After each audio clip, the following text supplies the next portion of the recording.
sowing our seeds, and now we are going to be protecting them from the ants and other insects that will pull them away or eat them.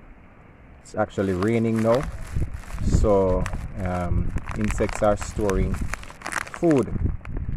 So today we're going to be using carbaryl insecticide.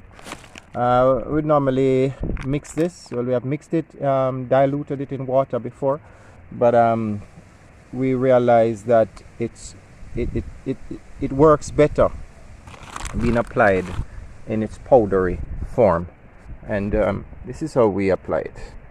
Just sprinkle it along the rows in which the seeds are planted or sown, and it's normally very effective, extremely effective this way. You don't normally lose seeds once we sprinkle the bed with the carbaryl. Alright, so after we have finished sprinkling the bed with the carbaryl, the insecticide, we are going to be using our garden rake and gently pulling the soil over the seeds, not to cover them too deeply, but just to bring a layer, probably a ½ inch layer of topsoil over the seedlings.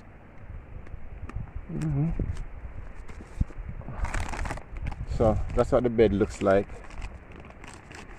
as we sprinkle the insecticide.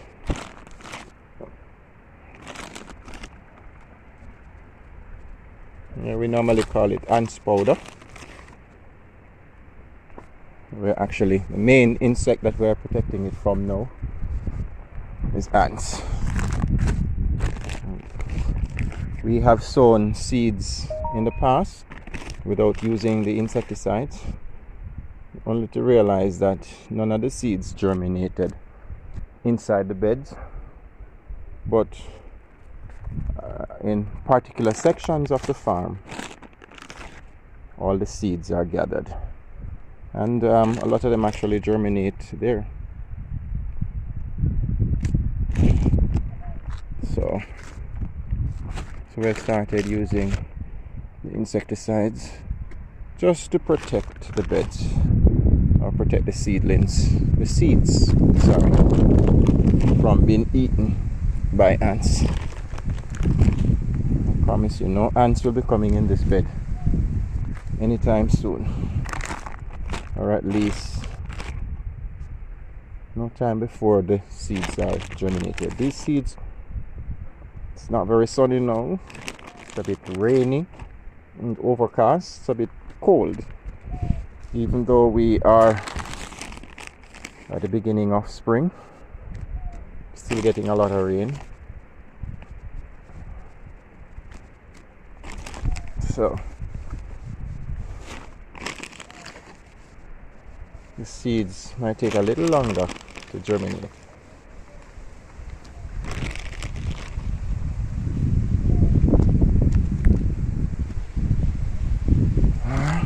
It would normally take about 5 to 7 days to germinate, so let us see how that turns out. Already we can see a lot of ants in the beds.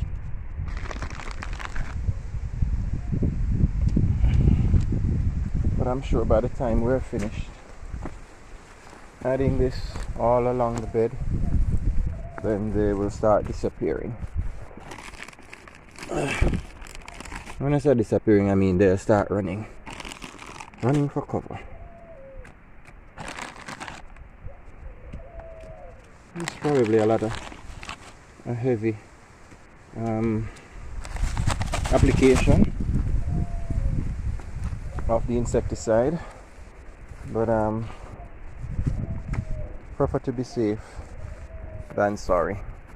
Alright, so what we're going to be doing now is just gently pulling the topsoil over the seeds. Okay, so we're going to be using our garden rake now to gently cover the seeds. Yeah, not really putting them too deep down in the soil, but just to cover those, or to flatten those furrows that the seeds were planted in or sown in.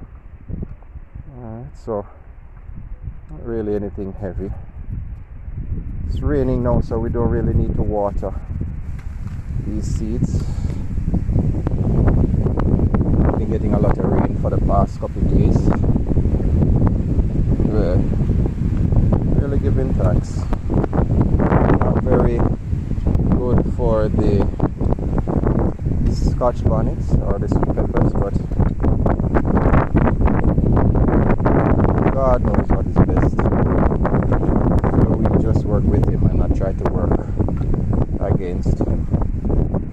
Try to create or make and to keep our trenches clean.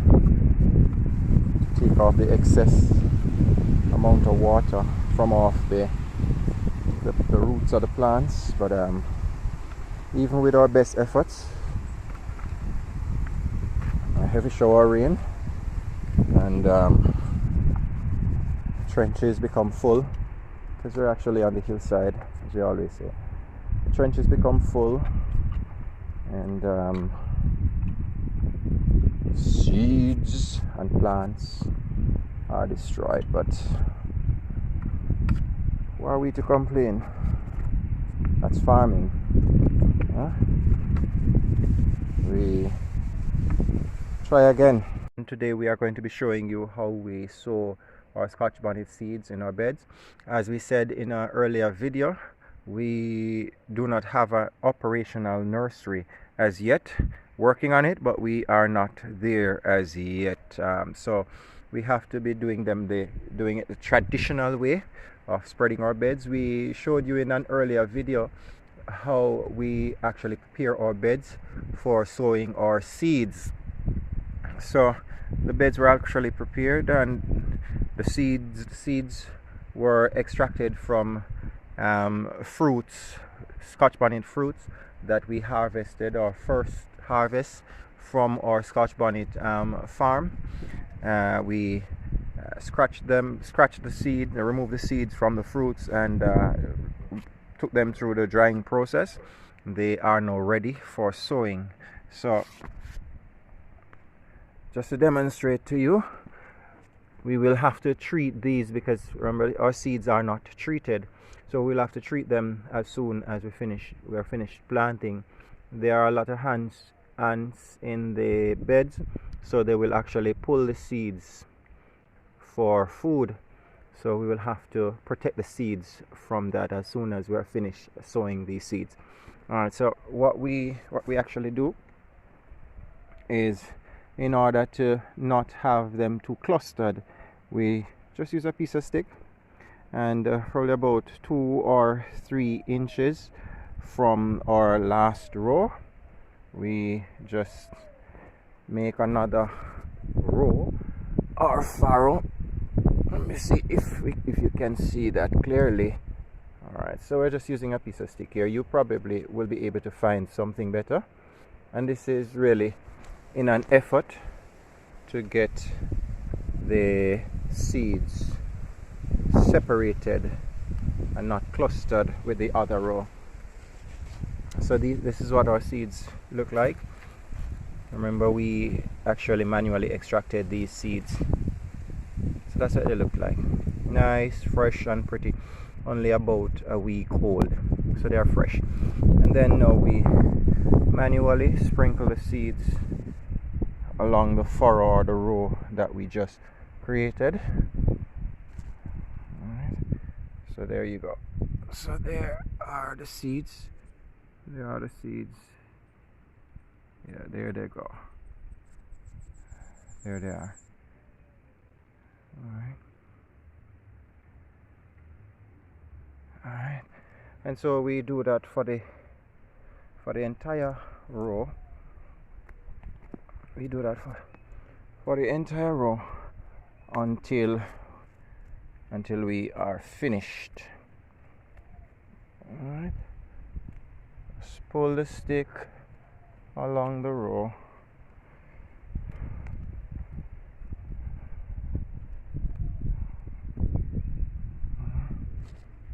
Sow our seeds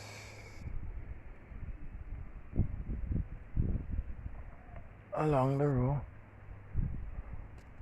And there we go. Alright, so we will do that, continue to do that until we are at the end of the row, or until our seeds are finished.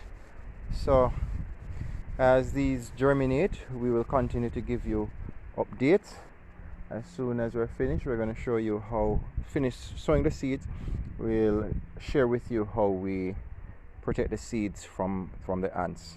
Alright, so that's it. We have completed sowing seeds in our beds, covering them with insecticide and pulling topsoil over them. As I said earlier, we don't need to water these seeds because it's raining. I'm not sure if you can see, but that's the sky. It's very overcast, so we're expecting much more rain. Alright, so we leave it at that and allow nature to take its course as we depart from the farm for now. So blessed love from us here at Lewis Family Farm.